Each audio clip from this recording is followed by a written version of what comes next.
Hello, everyone. I hope everyone can hear me.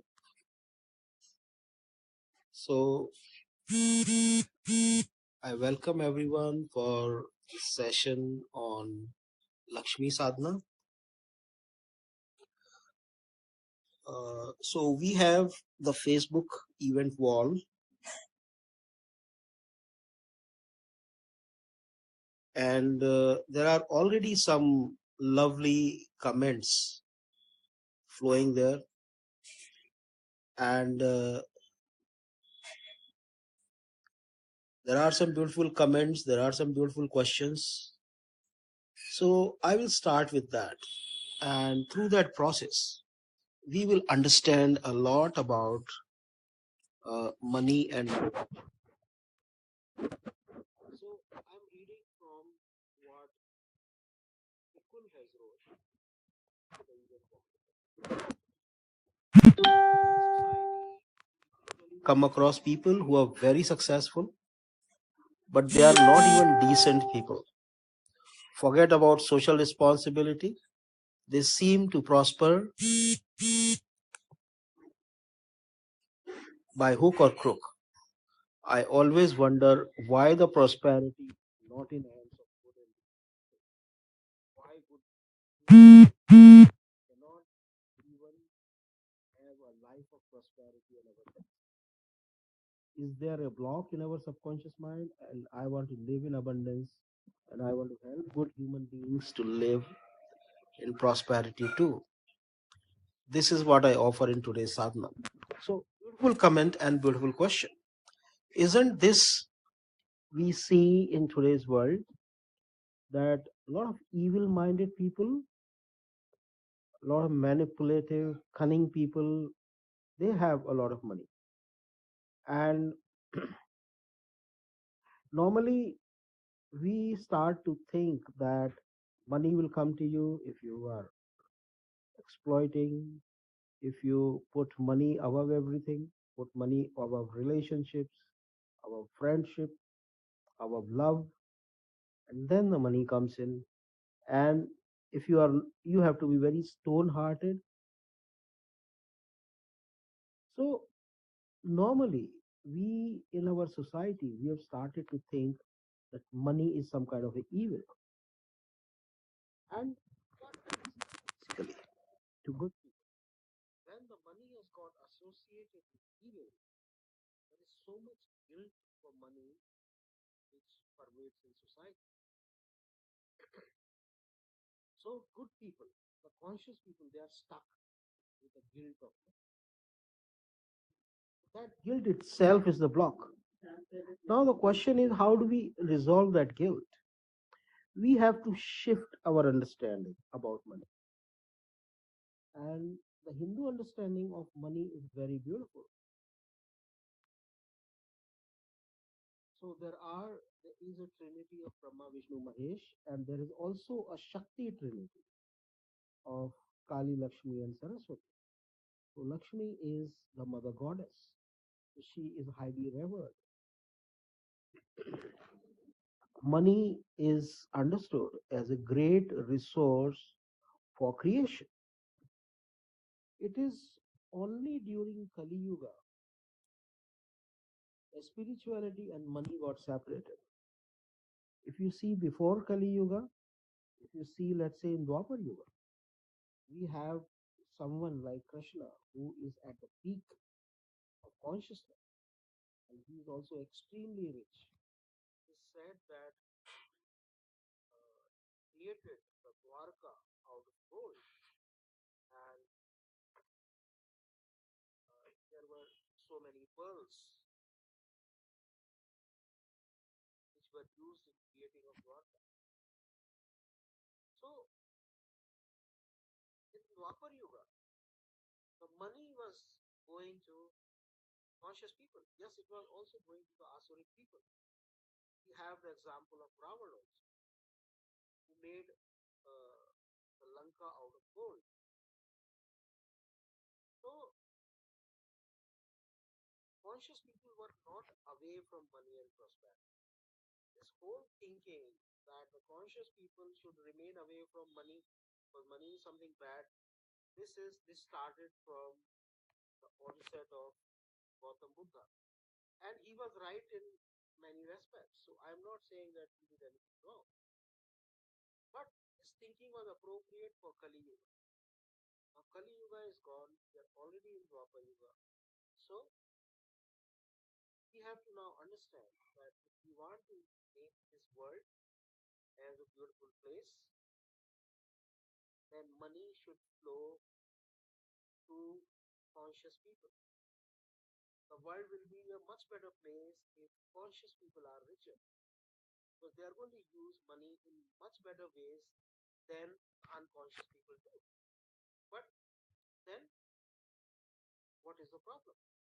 The problem is, the first problem is there is too much guilt associated with it. Money is something bad, and we should not be making effort to earn money, and we should not be, you know, holding money with us, money, give away someone. That is the first thing. We have to work on our guilt. There is a collective subconscious guilt in conscious people. So that is the first thing. Second thing is somehow there has become a disconnection between the soul calling and money. Our soul has a purpose. Everybody's soul has a purpose. And our soul wants to do something creative, something beautiful. Money is a resource that gets, uh, that helps us accomplish our creative vision. So, if you are looking at money as a way to get luxury or as a way to feel superior than others or as a way to feel secure that I've got money in my bank account. So these are all the tamasic, asuric ways of thinking about it.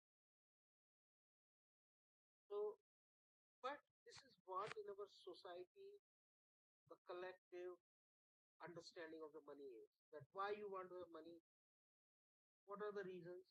So that I can have luxury. Why you want to have money?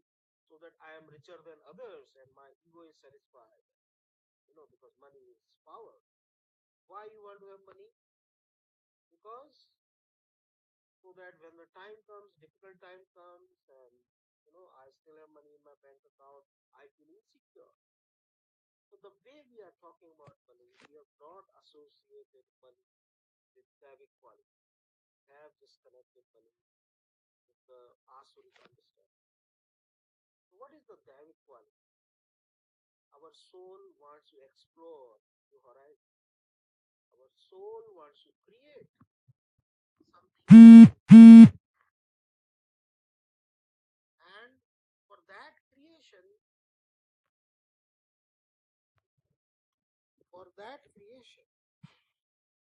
is the sound better now?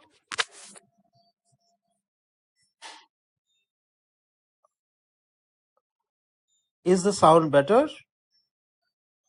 Can I have some comments? I'm getting comments that sound is low.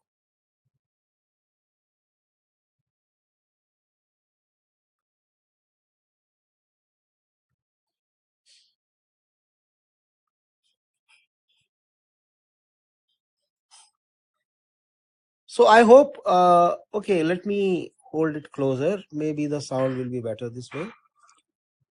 So, okay, good. So I'm getting the comment that sound is good.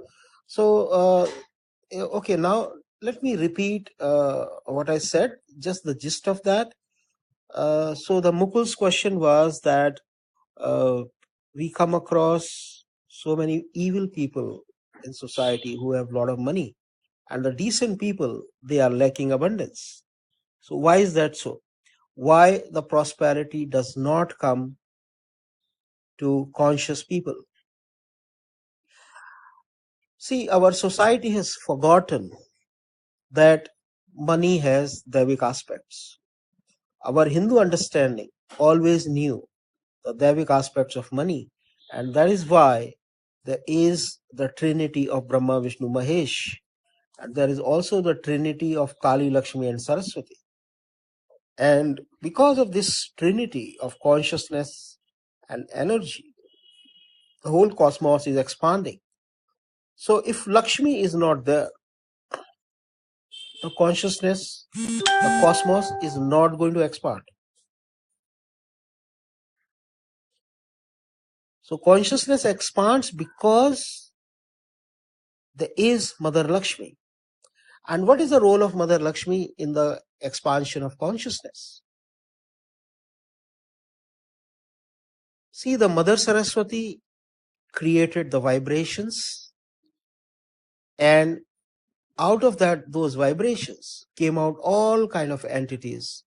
Like there were mountains and stars and rivers and fruits and animals and everything. So Mother Saraswati created all that. And even the string theory today says the same thing, that everything in this cosmos is created out of some vibration. So this was the role of Mother Saraswati. Now, what happens? So many entities got created. Now all these entities must interact with each other. They all got to evolve together. In isolation, they cannot grow. So some star explodes somewhere, and the iron hidden in the core of that star, that somehow comes to the earth, and we are born on the earth, and our blood has got iron. From where this iron has come? Some star that exploded billions of years back. And today the plant gets the sun rays, there is a photosynthesis process, and there is a fruit that gets ripened through that, and we eat that fruit. So are you seeing that everything interacts with everything? I cannot live without breathing even for a moment. So I'm breathing from where? From where I'm breathing the prana? From the whole cosmos it is coming. So everything interacts with everything.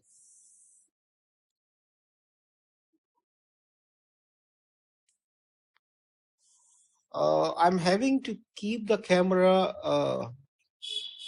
close so that the sound is better. I hope now the balance is okay. So everything interacts with everything. Every entity of this cosmos is interacting with every entity in cosmos. So through sharing, there is evolution. And this whole spirit of sharing is Mother Lakshmi. And what is money anyways? Money is also a tool of interaction and sharing. Through money, there is someone who set up a plant, who created some goods, and you are buying that goods by paying money. So you are basically, that person is sharing something of his life vision, his life mission through money. So if you look at, this is what the role of money is in society, to help everyone share with everyone else, to help everyone interact with everyone else. So this is the energy of money. However,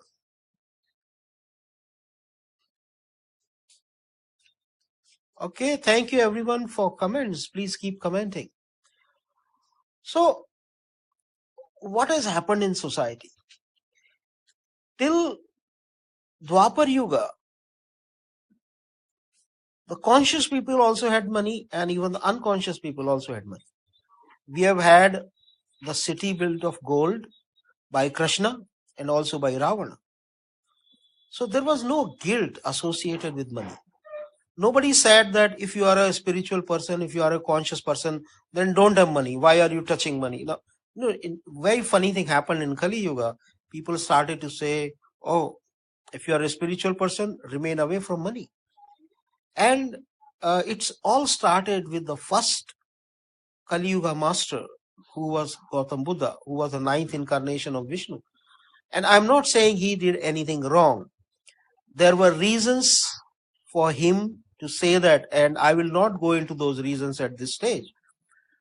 But somehow in Kali Yuga, the consciousness and money, there was a big wedge that got driven in. Money became a tool for power. It became a tool for control. The people who had more money, they had a bigger control. It became tool for dealing with your insecurities. So you don't trust in life and anything can happen tomorrow. And that is very true also. So out of that distrust, you want to have money. So can you see that we are associating all asuric qualities of distrust, of control, of manipulation, of indulgence with money. And we have forgotten that money is a very Devic aspect. That is why the Mother Lakshmi is one of the trinity of the Shaktis of Kali, Lakshmi and Saraswati. So, and that is why the conscious people have lost power to gain money. Because even in their own subconscious, what has been fed, it is bad to have money. What is the reality? It is true that there is so much of contamination in the whole mindset of money. But what is the truth?